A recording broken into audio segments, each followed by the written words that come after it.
Un adversaire silencieux se déplace à travers les rangs russes, et ce ne sont ni l'artillerie, ni les drones, ni les frappes à longue portée. C'est quelque chose de plus ancien, de plus discret, impitoyable. Ce conflit a produit d'innombrables engagements, avancées et retraits, équipements détruits, positions submergées, pertes comptabilisées dans les comptes rendus quotidiens. Pourtant, au-delà du champ de bataille visible, une autre lutte se déroule. Une lutte qui ne dépend aucunement des munitions. Imaginez un instant que vous soyez un soldat déployé au front. Vous arrivez en vous attendant à des opérations coordonnées, à des manœuvres aériennes et terrestres synchronisées, à des offensives calculées. Au lieu de cela, vos journées sont consommées par le creusement et le renforcement des tranchées. Lorsque des menaces aériennes apparaissent au-dessus de vous, vous vous enfoncez dans la terre. La tranchée devient votre abri, votre lieu de travail, vos quartiers pour dormir. Il fait froid, humide, la boue colle à tout, les provisions sont limitées et partout du mouvement. Au début, vous pensez que c'est votre imagination, puis vous les voyez, des rongeurs filant le long des murs de la tranchée, dans vos sacs, près de vos rations, dans les coins où l'eau s'accumule. Quand vous tentez de vous reposer, ils se dispersent sur le sol et parfois sur vous. La nourriture doit être gardée, les récipients d'eau contrôlés. L'environnement lui-même semble hostile. Des conditions comme celle-ci ne sont pas nouvelles dans la guerre. L'histoire en est pleine. Mais une exposition prolongée crée des risques qui ne figurent pas sur les cartes du champ de bataille. Cela commence subtilement. Une fièvre, une fatigue, des douleurs abdominales. Vous supposez qu'il s'agit d'épuisement. Tout le monde est épuisé. Les commandants exigent la disponibilité. Le rythme opérationnel ne ralentit pas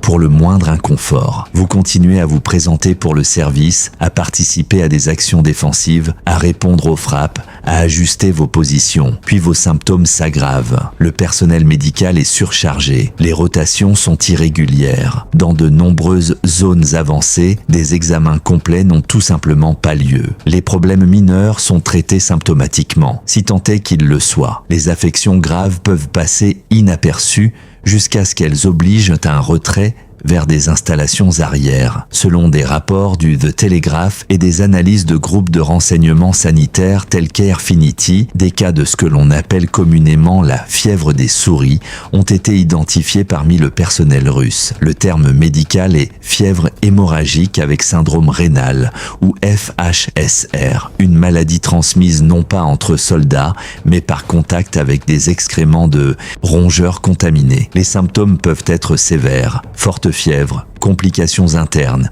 chute soudaine de la pression artérielle et atteinte rénale. Les taux de mortalité varient selon la souche et l'accès au traitement. Il n'existe pas de remède universel largement déployé. Les soins se concentrent sur la gestion des symptômes. Des vaccins existent dans des contextes limités mais ne sont pas appliqués de manière généralisée sur ce théâtre d'opération. Et le FHSR n'est qu'une partie de l'histoire. Des rapports ont décrit des formations incluant du personnel avec des maladies chroniques telles que le VIH et l'hépatite. Selon des enquêtes citées par Novaya Gazeta, certaines unités au sein de régiments de fusiliers motorisés étaient organisées de manière à distinguer les soldats gérant des maladies infectieuses des autres. Des marquages spéciaux auraient été utilisés dans certains cas. Ces soldats, selon les sources, étaient équipés de manière similaire aux autres formations. Aucune différence substantielle dans l'approvisionnement. Les missions de combat ne semblaient pas changer de manière dramatique. En effet, la maladie ne retirait pas automatiquement un soldat du déploiement opérationnel. Pourquoi une armée fonctionnerait-elle de cette manière? Une partie de la réponse pourrait résider dans la pression sur les effectifs. Depuis le début des mesures de mobilisation partielle en 2022, la composition des forces russes déployées a évolué. Beaucoup de réservistes initiaux sont passés en rotation ou ont subi des pertes. De plus en plus, le recrutement volontaire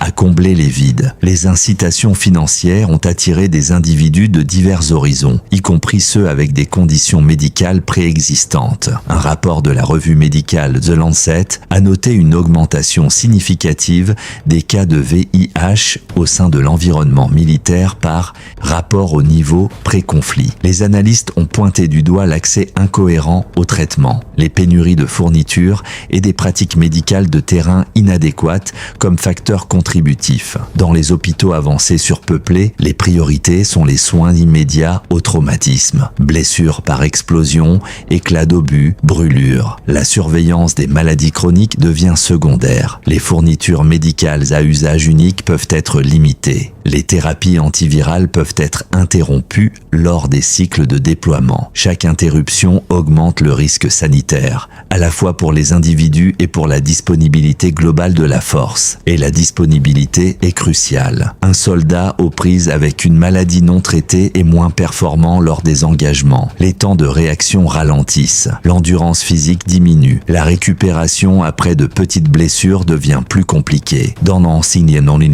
un conflit défini par les échanges d'artillerie, la surveillance par drone et les avancées ou retraits soudains, même de petites réductions de capacité peuvent influencer les résultats. Il y a aussi la question stratégique plus large. Que se passe-t-il lorsque ces soldats rentrent chez eux? La Russie doit déjà faire face à des pressions démographiques. La baisse du taux de natalité et le vieillissement de la population posent des défis à long terme. Si un nombre significatif de vétérans revient avec des maladies infectieuses non gérées, les implications pour la santé publique s'étendent bien au-delà du champ de bataille. Les systèmes de dépistage devraient être élargis. La capacité de traitement devrait croître. Les campagnes éducatives deviendraient essentielles. Ne pas traiter ces problèmes pourrait aggraver les tensions existantes. Certains observateurs estiment que le déploiement continu de personnel malade reflète l'urgence.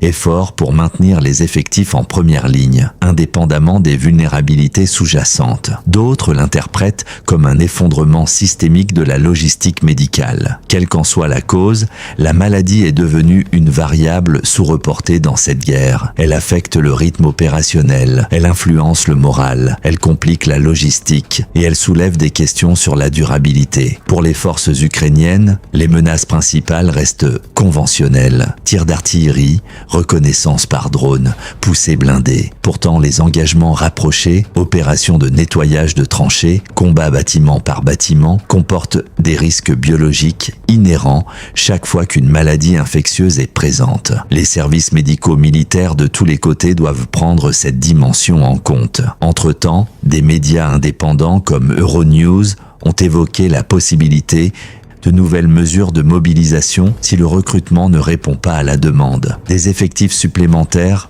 pourraient soulager temporairement la pression, mais sans investissement parallèle dans l'infrastructure médicale, les défis sanitaires persisteraient. À mesure que cette guerre continue d'évoluer, ces dimensions cachées évoluent également. Les engagements seront analysés, les avancées cartographiées, les pertes comptabilisées. Mais l'histoire plus profonde, celle qui se déroule sous la surface, pourrait finalement définir l'ampleur de l'impact. Les soldats qui retournent à leur base apportent avec eux des expériences silencieuses, des cicatrices invisibles et parfois des infections non traitées. Chaque rotation, chaque relève transforme non seulement le paysage physique du front, mais aussi son tissu humain et sanitaire. Les infrastructures médicales en arrière-plan doivent absorber une pression croissante, gérer des maladies qui se propagent lentement mais sûrement et s'adapter à des besoins toujours changeants. Les équipes sanitaires improvisent, inventent, mais restent limitées par les ressources disponibles. Même au cœur des centres logistiques, la tension se fait sentir. Le personnel jongle entre urgence immédiate et prévention à long terme, souvent avec des données partielles et des délais critiques. Si vous voulez rester en avance sur cette histoire, au-delà des gros titres, au-delà des comptes rendus quotidiens, assurez-vous d'être présent pour notre prochaine immersion approfondie, car parfois les batailles les plus importantes sont celles que personne ne voit venir.